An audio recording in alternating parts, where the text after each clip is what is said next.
I just can't stop. No, no. 'Cause I love you, baby. I can't let you go, baby. I gotta tell you that I won't. Einen wunderschönen guten Tag, denn den haben wir hier heute. Wir sind zu Gast bei der Firma DAF und bitte verzeiht mir, dass ich die Sonnenbrille aufsetze, weil sonst kriege ich meine Augen irgendwann nicht mehr auf.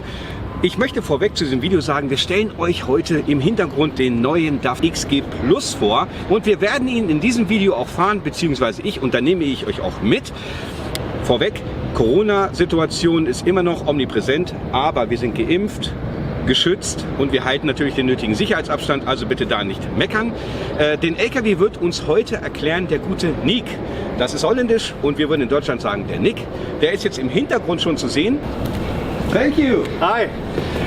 Und wir werden uns vom guten Nick, der wird mir jetzt alle meine Fragen beantworten. Mit dem guten Nick werden wir auch fahren. Ich werde fahren, du bist Beifahrer. Wir haben eine wunderschöne Gegend hier und ich erkläre euch, nein, Nick erklärt uns jetzt einfach mal diesen LKW. Wie sieht er von innen aus, von außen, die Besonderheiten, was gibt es Neues? Und ich wünsche euch viel Spaß mit diesem Video. Wenn noch nicht gemacht, meine lieben Hasen, einen Daumen hoch, wäre schön, einen netten Kommentar und teilt gern dieses Video. Ne? Und jetzt viel Spaß. Ab geht's. Dieses Video wird präsentiert von YFood, mein Partner bei längeren Fahrten und Kampf gegen den Hunger.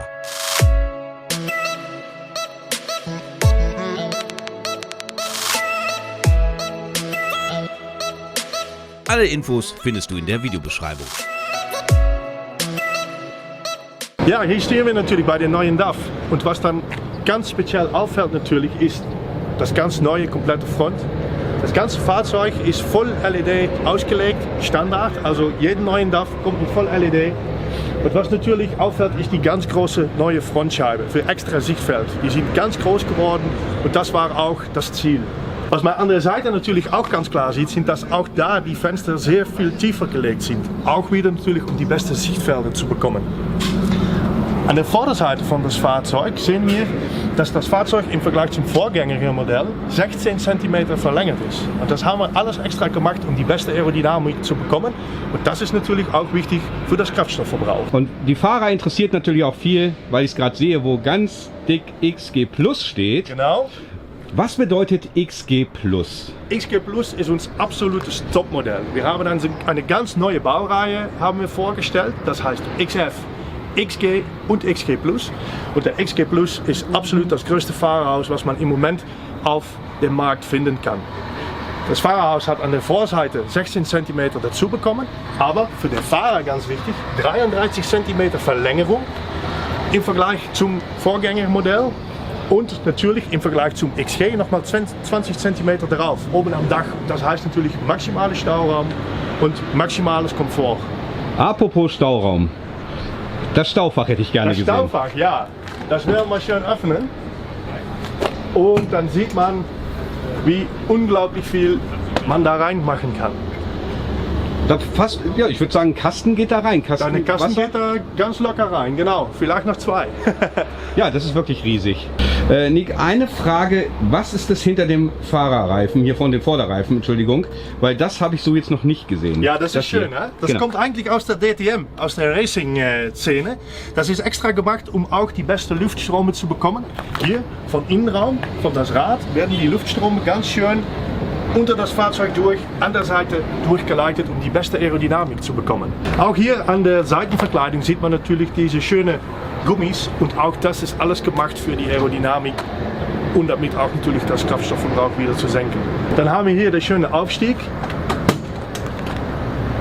Das kann man schön zur Seite klappen und dann kann man hier schön darauf gehen und hat man einen ganz tollen Arbeitsplatz, um einen Auflieger aufzusatteln. Wie funktioniert der Verschluss hier? Du hast das gerade gemacht. Wie ist es einfach nur? Das ist diese, ja, einmal hier drücken und. Okay. Das heißt, für die Leute, die einen DAF bekommen, nicht abreißen. Nicht abreißen. Nicht abreißen, drücken. Einmal drücken bitte. Die Schlauchaufhängung, die Verbindungsschlauchaufhängung, das interessiert die Fahrer natürlich. Ja. Ist es umständlich? Bricht man sich die Finger? Wie habt ihr das Ganze gelöst? Das haben wir sehr schön gemacht, weil du siehst, wie schön man die Schlauche ablegen kann, wenn man nur als Sattelzugmaschine fährt. Und das Wichtige ist natürlich, dass wenn man das Fahrerhaus gibt, dass man nicht erstmal drauf gehen muss, um die Schlauche wieder runterzulegen, sondern das Staufach ist auf dem Rahmen montiert. Das heißt, wenn man das Fahrerhaus gibt, bleiben die Schlauchen auch schön runter. Genau, und ich zeige euch das einmal, man legt die hier quasi so rein. Man bricht sich nicht die Finger, es wird einfach hier reingelegt und dann ist das Ganze schon geschafft. Bevor wir reingehen, ist noch ein sehr wichtiges Punkt, haben wir jetzt Wireless Charging serienmäßig eingebaut, damit jeder während der Fahrt schön sein Handy aufladen kann. Was auch noch drin ist, das ist serienmäßig für jeden neuen DAF, ist LED-Innenbeleuchtung. Optional gibt es auch eine Ambient LED-Beleuchtung, die man in 8 verschiedene Farben einstellen kann. So, wenn jetzt ein Fahrer in den neuen DAF steigt, was hat sich geändert? Ja, erstmal die Sitzposition und natürlich auch die Lenkradverstellung, das sieht man eigentlich gleich. Im Vergleich zum Vorgängermodell kann man den Sitz in der XG 7 cm weiter hinter stellen. Das heißt, dass jeder Fahrer sich jetzt eine sehr schöne, geräumige Sitzposition einstellen kann. Jetzt kommt das Wichtige, das Lenkrad. Ist es genug nach unten zu stellen? Da kommt er. Ja, perfekt. Der Sitz, sagst du, hat auch eine Besonderheit, da wolltest du mich jetzt gerade mit überraschen. Ja, den kann man drehen, Ja. damit man, wenn man seine Pause macht, schön... Ja, oder man kann dann hier quasi den Laptop Tisch, drauf machen, ja, genau. Und kann wirklich bequem gucken. Kann man bequem gucken. Ja. Oder arbeiten, wenn man einen Lieferschein schreibt. Das ist wirklich gut durchdacht, das fand ich bei DAF immer gut, diesen Tisch. Und wenn jetzt diese Drehfunktion, ist die optional? Die ist optional. Optional, die Drehfunktion sollte man auf jeden Fall mitnehmen, dann kann man den Fahrer wirklich gut unterstützen bei der Büroarbeit, sage ich mal. Genau. Und beim Beifahrersitz ist er auch erhältlich. Also man hat die Wahl, oder ich mache beides, oder ich mache nur eine. Ja. Das kann man alles beim Kauf vom Auto, kann man das wählen. Elektronische Parkbremse, optional auch erhältlich. Ist auch optional erhältlich, ja. Ja, aber die klassische Parkbremse ist auch noch immer verfügbar. Genau. Und was in diesem Sinne vielleicht auch nochmal sehr schön zu zeigen ist, ist die Aufliegerbremse. Ja. Die kann man beim Taste, wenn man diese Taste bedient, dann wird der Auflieger gebremst. Ja. Also beim Aufsatteln oder so, mal zu gucken, hängt er wirklich richtig dran. Oder vielleicht für Tieflader, die man ausschieben muss, Genau. kann man hiermit den Auflieger bremsen bis 8 km pro Stunde. Ah ja. Also nicht auf der Autobahn. Nein, aber Da wird er nicht funktionieren, das ist aber ja. gerade klassisch, Leute, es gibt manchmal die Szenen, dass jemand seinen Auflieger verloren hat, da hat vielleicht der Verschluss von der Sattelplatte nicht richtig funktioniert. Das kann man hiermit testen, man drückt diese Taste, dann bremst es hinten, vorne zieht es und so kann man halt feststellen, man zieht quasi das Gespann auseinander, ob hinten der Verschluss eingerastet ist, ob alles safe ist und kann dann die Fahrt fortsetzen. Das ist ein guter Sicherheitsaspekt für den Fahrer, dann kann man ruhigen Gewissens sagen, okay, ich fahre jetzt auf Autobahn und ich verliere nichts. Ganz genau. Ist ja nicht der erste, das ist schon viel mal passiert. Es kann auch Materialermüdung geben, es muss nicht immer Fehler vom Fahrer sein. Genau, ja. Und da kann man halt mal ausschließen, okay, alles funktioniert. Kann man das sehr schön testen. Ja. Ist das optional oder ist es Basis? Das ist Basis. Das ist Basis. der Finde ist ich immer super. drin. Ja. Finde ich super. Nick, mach mal das Lenkrad runter und zeig mir mal das Cockpit. So, da gehe ich jetzt mal ran, Ja. wenn ich es denn schaffe hier. Dann werden wir den Motor mal kurz starten, damit wir auch die schöne neue Cockpit zu sehen bekommen. Okay, ich halte mal drauf, kannst du ja mal erklären. Ja, hier haben wir das neue Instrumentarium. Das kann man in 2 Stufen eigentlich einstellen, so wie man das gerne möchte. Natürlich sind da sehr viele Informationen drin über die Fahrzeit, über die Eco-Leistungen, über die Strecke. Alle wichtigen Informationen kann man hier finden. Nick, zeig mir mal ganz kurz Drehzahlmesser und Geschwindigkeit, denn ihr habt die Zahlen sehr modern gestaltet, ja, Genau, sehe ich, ne? Das ja. ist mir gerade aufgefallen. Ja, es ist alles digital geworden, also völlig digitales Instrumente. Also es ist ein voll LED Armaturenbrett quasi, also Display. Ja. Genau, ja. Und das ist sogar die klassische Variante, die wir hier sehen. Man hat auch noch eine zweite Variante, die man einstellen kann. Das nennen wir die modernen Variante. Ja. Da hat der Fahrer nochmal die Wahl. Ich werde das mal kurz einstellen. In Display-Einstellungen kann man das Thema von klassisch auf modern einstellen. Ach, Und das sah doch schon so modern aus. Was ist denn dann noch? dann verändert sich einiges. Oha. Dann sieht man, dass das alles ein bisschen anders gestaltet ist. Ja. Und damit hat jeder Fahrer die Wahl, das einzustellen, was er am liebsten hat. Das gilt auch für die Favoriten. Man hat sehr viele Möglichkeiten, während der Fahrt hier Einstellungen zu machen, die man gerne sehen möchte. Das heißt, die Einstellungen werden anhand der Fahrerkarte gespeichert. Genau. Wenn ich jetzt einsteige, habe ich meine beliebten Einstellungen und wenn du wieder einsteigst, hast du deine beliebten Einstellungen, Genau. richtig? Okay. Ja, inderdaad. Ja. So, jetzt schauen wir uns einfach mal das neue Design an. Und man muss ganz ehrlich sagen, LKWs werden wirklich langsam ein Luxusobjekt. Von der Haptik her sieht es richtig cool aus. Und DAF spezifisch haben wir den Tisch, den hast du mir gerade gesagt, habt ihr größer gemacht? Der haben wir größer gemacht. Ja, das was gut ist, muss natürlich immer bleiben. Und Ja. damit haben wir auch der sehr beliebte Tisch haben wir in den neuen LKW auch wieder reingemacht. Aber der ist sogar größer geworden. Und ich glaube, das ist auch ein sehr schönes Thema für viele Fahrer. Dokumentenablagen. Haben Wichtig. wir auch. Sehr wichtig. Wichtig. Ja, hier an Unterseite haben wir eine schöne Dokumentenablage. Ja. Da kann man auch noch sehr viel reinmachen. In 2 Stufen auszuziehen. Was auch interessant ist, eure Lüftungsschlitze habt ihr jetzt mit einem Drehverschluss gemacht. Das habe ich auch noch nie gesehen. Das stimmt. Und zwar auf und zu wird hier gedreht. ja, Aber auch cool mit der Chrom-Applikation hier.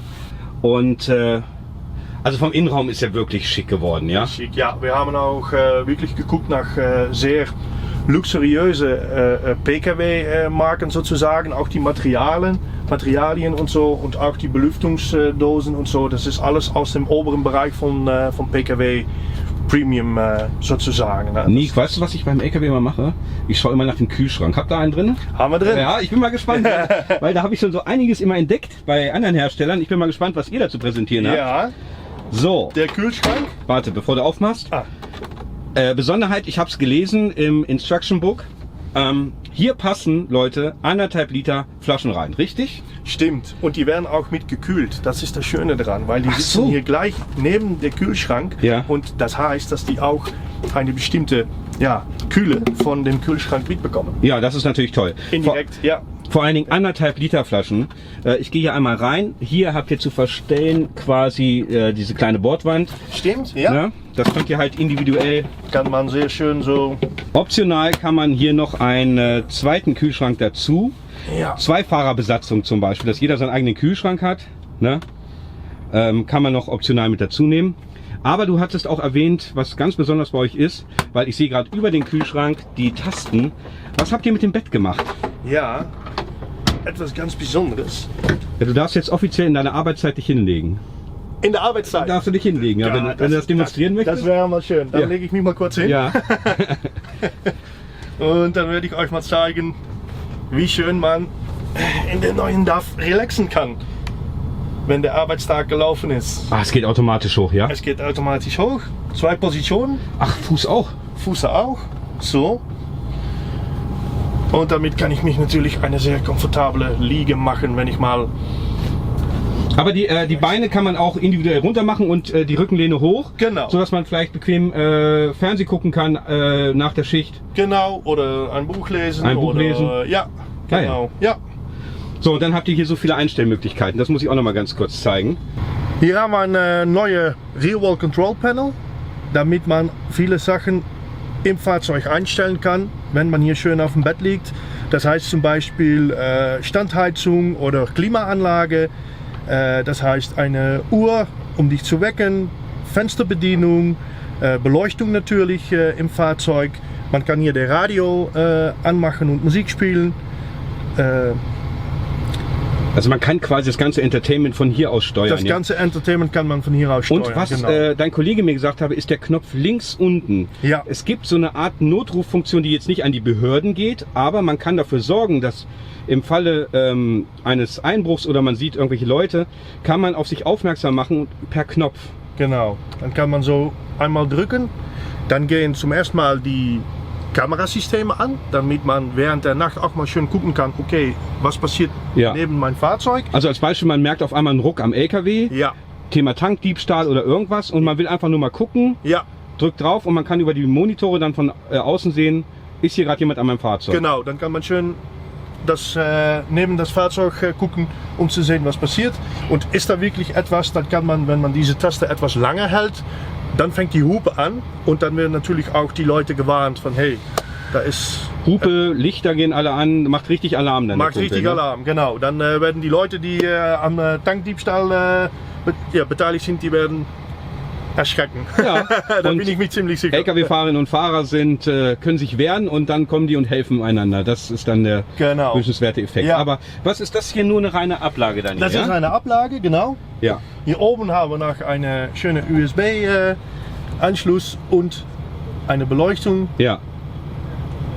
die man auch mit der Dimmen kann. Knopftaste dimmen kann.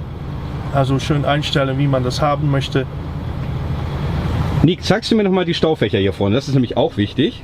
Sind eure Fächer groß genug? Jawohl. Mal gucken. Also da, Ja, da passt schon was rein. Ne? das ist schon Wahnsinn. Und wie groß bist du? Ich bin 1,86. Du bist nämlich deutlich größer als meine Wenigkeit. Und schaut mal bitte, mach mal bitte von, mein Gott, Das ist der XG Plus. Ja. 1,86, weil es mir gerade aufgefallen, ich bin 1,80. Das ist ja schon fast eine Halle hier drin. Also ist ja Riesig, ne? riesig. Die Monitore, ganz wichtig. Ihr habt hier in dem Modell keine Außenspiegel, sondern alles wird über Kamera gesteuert. Hier haben wir den toten Winkel vorne rechts am LKW. Sieht man deutlich viel, also man sieht ja mehr als mit dem Spiegel, richtig? Ja, also mit dem absolut. klassischen Spiegel. Ja, Ne? man sieht hier eigentlich der linke Seite vom Fahrzeug. Ja, also hier vorne muss ich sagen. Wo ist das hier vorne? Nochmal, zeigst du es nochmal? Das ist hier gleich am Vorderseite Ja. vom Fahrzeug. Also ungefähr von 3/4 Ja. vom Fahrzeug hier bis ganz die rechte Seite. Die sieht man. Und das ist der Seitenspiegel mit Weitwinkelspiegel. Jetzt gibt es eine Besonderheit beim Rangieren. Wie habt ihr das gelöst? Also wenn ich jetzt rückwärts rangieren möchte, verändert sich die Spiegelsicht automatisch oder muss ich das einstellen? Die verändert sich automatisch, ja. Man kann natürlich auch den End of Trailer Line einstellen, damit man, wenn man rückwärts fährt, Ja. immer auch sehr schön sieht, wo ist das Ende meines Trailers. Ja. Bei Vorwärtsfahren ist das übrigens auch da, die Linie. Aber beim Rückwärtsfahren werden die nochmal etwas deutlicher. Wenn man Richtung Rampe oder so fährt, natürlich ganz klar sieht, wo muss ich aufhören. Ja.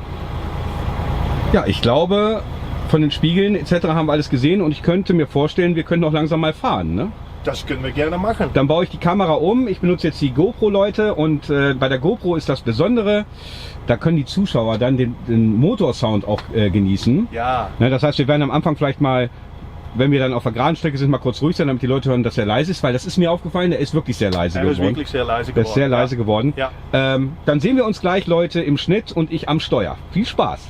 Ja, das Video geht jetzt schon über 16 Minuten und natürlich kommt das Fahrvideo, wo ich den LKW gefahren bin, mit einer Ausladung von 40 Tonnen in Kürze natürlich auch auf diesem Kanal und es wird auch wieder sehr lang werden. Ich nehme euch da also komplett mit auf die Reise. Ich habe hier bei diesem LKW auch 2 Punkte gefunden, die ich nicht so schön finde, aber fangen wir mit dem Positiven an. Das äußere Erscheinungsbild dieses LKWs ist wirklich super. Es hat vorne so einen schönen positiven Angry-Optik. Also die Scheinwerfer sind deutlich besser als im Vorgängermodell. Für mich persönlich. Das ist natürlich auch eine Geschmackssache. Wenn ihr eine andere Meinung habt, schreibt es mir gerne in die Kommentare. Wie gesagt, Geschmackssache. Vom Innenraum her wirkt er wirklich sehr hochwertig. Auch das mit dem Bett ist eine tolle Geschichte. Die drehbaren Sitze ist eine tolle Geschichte. Vieles davon ist optional, aber vielleicht ist der Chef so gütig und baut das mit ein. Denn ein glückliches Fahrpersonal zeichnet sich auch aus, was man halt bewegt auf den Straßen und was einem gegönnt wird, so will ich es mal sagen. Denn der Arbeitsplatz ist halt enorm wichtig und da sollte man nicht zu viel sparen, wenn man der Chef einer Flotte ist. Das ist meine persönliche Meinung. Was mir nicht so gefällt ist und ihr wisst, ich bin der Mann des Kühlschranks. Ich habe beim Actros ja damals das geheime Versteck im Kühlschrank gefunden und beim Scania habe ich ja den Kühlschrankdeckel ein klein wenig kritisiert, weil der halt nicht offen stehen bleibt und während der Fahrt die Getränke rauszuholen und der Deckel fällt immer runter, ist halt wirklich sehr störend. Ich möchte hier noch einmal ganz kurz anmerken, es handelt sich hier um die noch nicht serienfertige Reihe dieses DAF. Das heißt, da wird noch ein bisschen was verändert, denn auch hier blieb der Kühlschrankdeckel leider nicht oben stehen. Und ich erlaube mir das auch anzusprechen, denn das ist ein Punkt, da sollte DAF nacharbeiten. Es ist nämlich für den Fahrer sehr störend, wenn man während der Fahrt nach hinten greifen möchte was aus dem Kühlschrank holen. Vielleicht hat man nur eine kleine Flasche im Kühlschrank unten liegen und der Deckel fällt einem immer wieder gegen den Oberarm oder bleibt nicht oben stehen. Das ist wirklich sehr nervig und störend und kann eigentlich für meine Begriffe sehr schnell abgefertigt werden oder abgeändert werden, indem man einfach den Winkel nach hinten ein klein wenig verstärkt, so dass der Deckel ein bisschen nach hinten fällt. Dazu müsste einfach der Kühlschrank ein Stück weiter rausgezogen werden können. Vielleicht können Sie das noch ändern bei DAF, weil wie gesagt, noch kann hier was verändert werden, noch ist er nicht ganz fertig für die Serienproduktion, aber es ist toll, dass man uns den jetzt schon mal präsentiert hat. Und was ich auch nicht so schön finde, ist, ja, das ist zum Beispiel, wenn man das Fenster runter machen möchte, dann muss man hier den Schalter gedrückt halten, bis das Fenster ganz unten ist oder gedrückt halten, bis das Fenster ganz oben ist. Das finde ich immer ein bisschen nervig, gerade in stressigen Situationen beim Kunden oder so, wenn man kurz den Rangierer was gefragt hat, keine Ahnung, und man möchte das Fenster einfach hochmachen und weiterfahren, dass man sich nach vorne konzentrieren kann und beide Hände wieder ans Lenkrad nehmen kann. Nein, geht hier leider nicht. Hier muss man den Schalter gedrückt halten, bis das Fenster ganz oben ist oder unten ist. Das kann man vielleicht elektronisch noch abändern. Wie gesagt, DAF hat da noch Zeit, hat auch gesagt, dass hier einige Sachen noch ein bisschen verändert werden, weil er noch nicht in die Serie geht. Das passiert erst demnächst. Von daher, das sind so 2 Kritikpunkte, da könnte man unter Umständen mit leben. Aber das mit dem Kühlschrank, da appelliere ich bitte an DAF, ändert das bitte. Das würde den einen oder anderen DAF-Fan das Herz höher schlagen lassen. Unterm Strich ist es ein sehr toller LKW, sehr wertig, ein tolles Produkt, was DAF da jetzt ungefähr mit roundabout 7 Jahren Entwicklung mit Idee da rausgebracht hat. Kann sich sehen lassen, ist ein toller LKW und wir sehen uns im nächsten Video beim Fahrvideo. Und wenn ihr bis hierhin geschaut habt, Hashtag DAF in die Kommentare, damit ich mal sehe, dass meine Community auch längere Videos gönnt oder genießt und haben möchte. Bis zum nächsten Video, lasst gerne einen Daumen nach oben da, ein Abo und ja, wir freuen uns aufs nächste Video. Dann fahre ich ihn und dann schauen wir mal, wie er sich so fährt.